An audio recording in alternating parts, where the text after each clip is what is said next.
임산부와 출산 과정에 지원되는 정부 제도를 알아보도록 하겠습니다.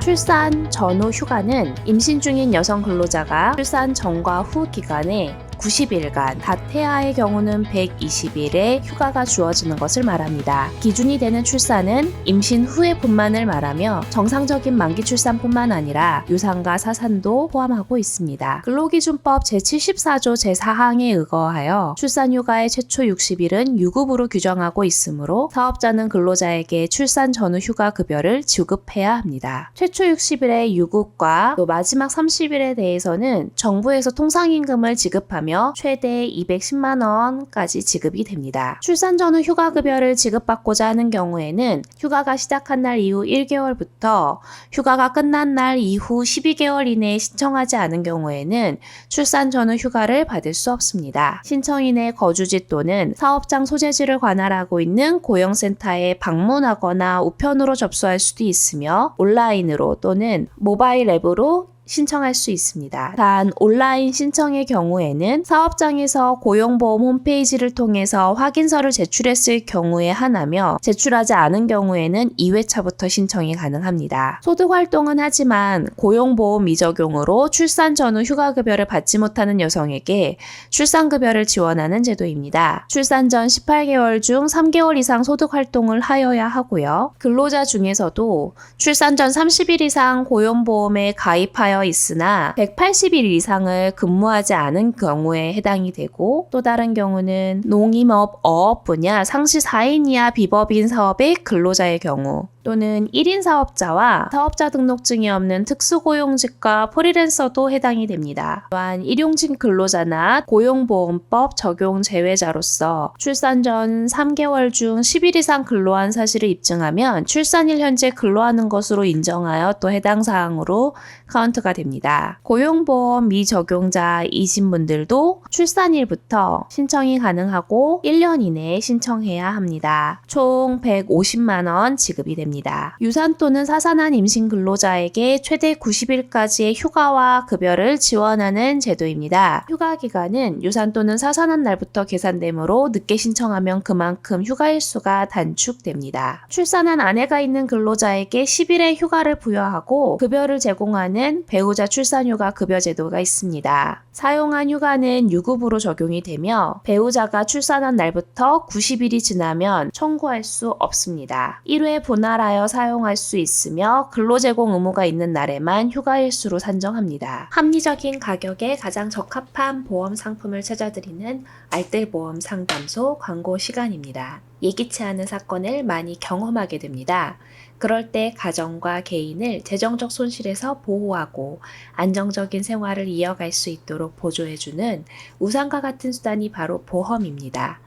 배우자가 가입한 보험, 부모님이 가입한 보험을 보장 분석받고자 하실 때 고객님의 상황과 보험 가입 목적에 따라 보험을 점검해 드립니다. 고정 댓글에 있는 알뜰보험 상담소 홈페이지를 방문하셔서 문의하여 주시기 바랍니다. 출산 전후 휴가는 출산 전과 후에 주어지고 또 자녀 양육을 위해 초등학교 2학년, 즉 만 8세 이하의 자녀를 둔 엄마 아빠가 사용할 수 있는 육아휴직 제도가 있습니다. 2024년도 하반기부터는 육아휴직 기간이 최대 1년 6개월로 늘어납니다. 기존 육아휴직 기간 1년에서 부모가 모두 3개월 이상 육아휴직을 사용하는 경우 6개월의 육아휴직이 추가로 주어지는 제도입니다. 이렇게 부모가 각각 18개월씩 육아휴직을 사용할 경우에는 최대 3년간 육아휴직 급여를 받을 수 있습니다. 이 중에서도 영아기 육아휴직 특례를 눈여겨봐야 하는데요. 자녀가 생후 18개월 내 부모가 동시 또는 순차적으로 육아휴직을 사용하는 경우 첫 6개월에 대해 부모 각각의 육아휴직 급여를 통상임금의 100%, 상한액은 200만 원에서 450만 원까지 지급이 됩니다. 상한액은 매월 50만 원씩 오르는 구조인데요. 예를 들어 부모 모두 통상임금이 월 450만 원이 넘는 경우 동반 육아휴직을 사용한 첫 달에는 200만 원씩 400만 원을 받고 6개월 차에는 450만 원씩 900만 원을 받는 식입니다. 남은 육아휴직 기간에 대해서는 통상임금의 80%까지, 상한액은 월 150만 원, 하한액은 월 70만 원 한도로 지원합니다. 다만 육아휴직 급여의 25%에 해당하는 금액은 직장 복귀 후 6개월 이상 계속 근무한 경우에 일시불로 지급받을 수 있습니다. 임신 12주 이내 또는 36주 이후에 있는 여성 근로자가 하루 2시간 근로시간 단축을 신청할 수 있는 제도가 있습니다. 근로시간이 단축되었기 때문에 임금 삭감을 염려하실 수 있으나 임금 삭감할 수 없으며 초과 근무가 주어지지 않도록 근로기준법 제74조, 제8항, 제5항에 있습니다. 임신 12주 이내 사용한 근로자가 36주 이후에도 또 신청 가능합니다. 임신한 여성 근로자가 임산부 정기건강진단에 필요한 시간을 청구할 수 있고 사업주가 이를 이유로 임금을 삭감할 수 없도록 태아검진시간 허용 제도를 적용하고 있습니다. 사업주는 건강진단 시간을 이유로 해당 근로자의 임금을 삭감할 수 없습니다. 그러나 태아검진에 소요되는 합리적인 시간을 유급으로 보장하는 것으로 반드시 하루에 태아검진 휴가를 부여할 의무가 있는 것은 아닙니다. 출산 후 1년이 지나지 않은 여성 근로자가 시간에 근로하지 않도록 시간의 근로 금지 제도를 보장하고 있습니다. 또한 임신 중이거나 산후 1년이 지나지 않은 여성이 야간 시간대와 휴일에 근로하지 않도록 야간 근로, 휴일 근로를 제한하고 있습니다. 생후 1년 미만의 유아를 가진 여성 근로자가 유급 수유 시간을 청구할 수 있도록 수유 시간 허용을 지원하는 제도를 적용하고 있습니다. 근로자가 근로 시간을 단축하고 단축급여를 받도록 지원하는 제도입니다. 육아휴직을 신청할 수 없는 근로자는 육아휴직을 대신하여 육아기 근로시간 단축을 신청할 수 있습니다. 12세, 초등학교 6학년 이하의 자녀가 있는 부모는 자녀 1인당 1년의 육아휴직 미사용 기간의 2배에서 최대 36개월 기간 동안 육아기 근로 단축이 가능합니다. 사업주가 육아기 근로시간 단축을 허용하는 경우에는 단축 후 근로시간은 주당 15시간에서 35시간 안으로 사용을 하게 됩니다. 그러나 이렇게 육아기 근로 단축을 요청을 하게 될 경우엔 나에게 주어진 업무의 부담으로 사용하지 못하는 경우가 있는데요. 이러한 환경을 개선하고자 영세사업장의 근로자가 육아기 단축 근무를 신청할 경우 업무량이 증가하는 동료들에게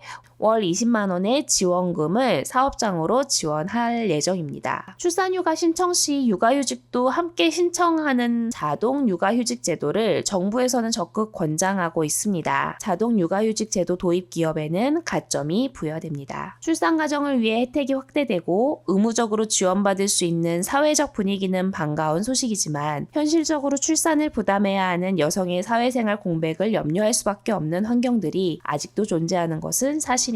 출산 가정의 부모 모두 자녀 양육에 대한 혜택을 더욱 실감할 수 있도록 정책들이 자리 잡고 차차 개선되어 나가길 바라는 마음으로 이번 영상을 마치도록 하겠습니다. 감사합니다.